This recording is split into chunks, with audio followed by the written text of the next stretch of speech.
si Dracula, inappoint mo bilang tagapagbantay ng blood bank ng bayan. Magandang araw ho sa ating lahat, lalong-lalo na sa ating mga kababayan mula Luzon, Visayas at saka Mindanao. Ngayong araw na to, ating pag-uusapan sino ba to si Congressman Elizalde Co na nabanggit ng Vice Presidente sa kanyang interview na itong congressman na ito ay isa sa pinakamakapangyarihang tao with regards to budget ng Pilipinas. Alright, at saka nakita din ho natin yung sagot sa mga privilege speech ni Senator Joel Villanueva noong February 12, 2024. Yan ho ay kasagsagan ng People's Initiative na isinulong ng House of Representatives. So, dito ho nakita ho natin sino ba to si Congressman Elizalde Co. Alright? Siya ho ay congressman dahil ito ay representative ng Ako Bicol Party List. Okay, tama tayo.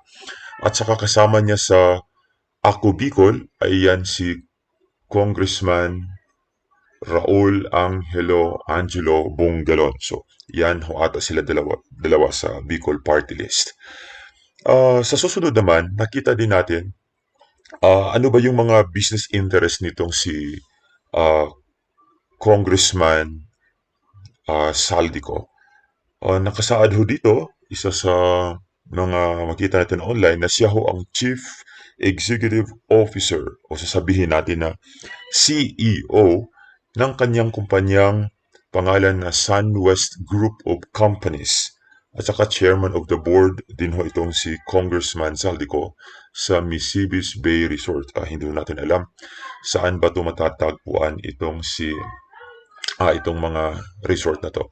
Pero isa din kasi sa nabanggit ni Senator Joel Villanueva na itong SunWest Group of Companies ni Saldico na siya ang CEO, founder siguro ata yan.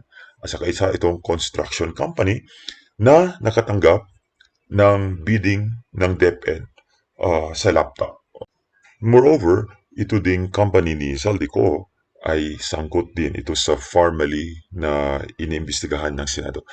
Mag-question and answer dito para atakihin niyo ako. Ang masusunod lang naman sa budget, 2 tao lang. Diba?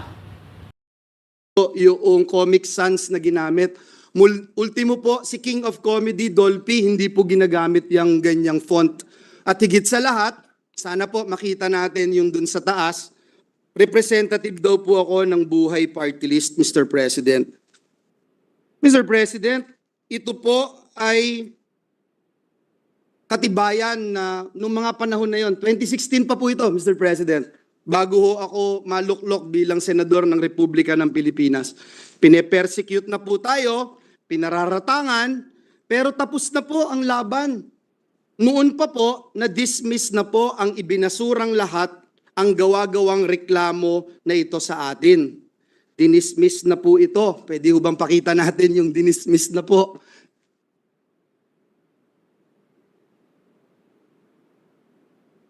Mr. President, 2019 pa po, dinismiss na po ang kasong ito na ipinaparatang sa atin. Noong 2016 po, Ginoong Pangulo, ayan po yung pag-dismiss, Mr. President, ng reklamo. Hindi nga po nakarating sa korte, Ginoong Pangulo, na-dismiss na po sa probable cause pa lamang. Mr. President, noong 2016, ginamit po ito, ngunit hindi nagtagumpay. Nakakuha po tayo ng 18,459,222 votes. Noong pong 2022 elections, 18 million na naman ang nakuha po natin at talagang hindi rin po pinaniwalaan ng taong bayan. Ang mga paratang na ito na ngayon po ay inuulit ng makapangyarihang chairperson ng Committee on Appropriations. Mr. President, is the Pope Catholic? Nag-research po ba at nag-aral ang nag-aakusang ito sa atin? Ngayon po, kakalkalin ngayon ang kanyang mga kaso. Nakakalungkot po dahil kaibigan naman po natin siya. Pero dahil po pumasok siya sa away na hindi niya away, kailangan niyang magbabanggit ng mga personal attacks, kakalkalin po itong mga atraso niya sa bayan. Ito pong kumpanya niyang SunWest Corporation. True or false? Ito po ba ang isa sa pinakamalaking government contractor sa bansa? Sagot, true. True or false?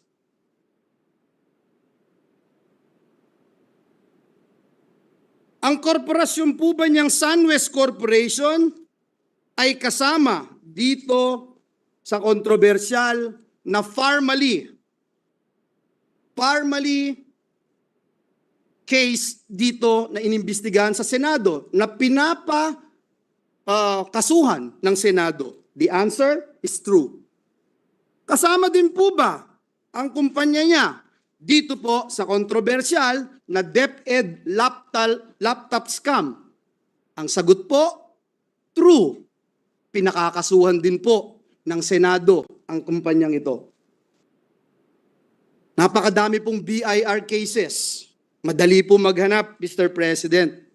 Madali po kuhanin ang panig ng mga taga-BIR.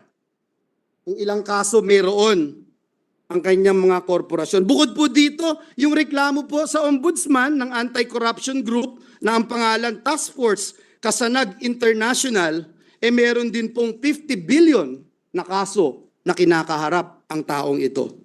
Mr. President, kung maglalabas po kayo ng baho, Mr. President, dapat naman siguro maligo ka muna. Ang masaklap po, Ginoong Pangulo, sa kabila po ng track record na ito ni Mr. Zaldico, ang masaklap po, inappoint po siya ng Kamara de Representantes bilang tagapagbantay ng kaban ng bayan.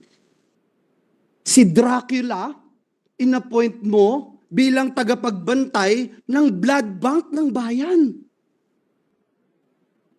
Si Dracula, inappoint mo bilang tagapagbantay ng blood bank ng bayan. Matindi nga pala ang record ni Congressman ko with regards to pera. Kaya nga, hindi ho natin masisisi si Senator Joel Villanueva dito kapag yun ho ang pagtingin niya kay Congressman Zaldico. Tanong din ng bayan, no? Tanong din natin personally, bakit nga ba yung may mga kaso yun ang may hawak sa isa sa pinakamakapangyarihang komite ng House of Representatives na yung Committee on Appropriation, kasi yun sila ang magbabudget.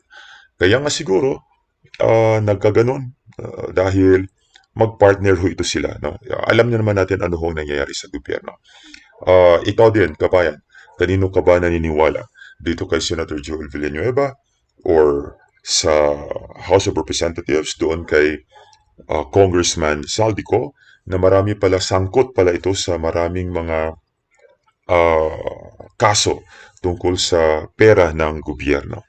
At saka ngayon, hawak niya ang pinakamakapangyarihang komite na nabangga din ng Vice Presidente dahil kini-question nila yung mga budget doon sa iba't ibang ehensya ng gobyerno.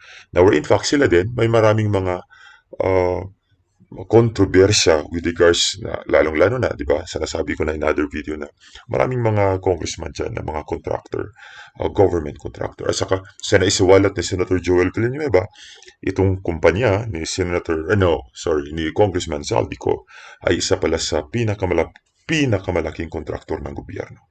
So, kayo na ho kabayan, ano nyo sa tingin nyo? Nagsasabi ba ito ng totoo si Senator Joel Villanueva o hindi? Magandang araw sa lahat.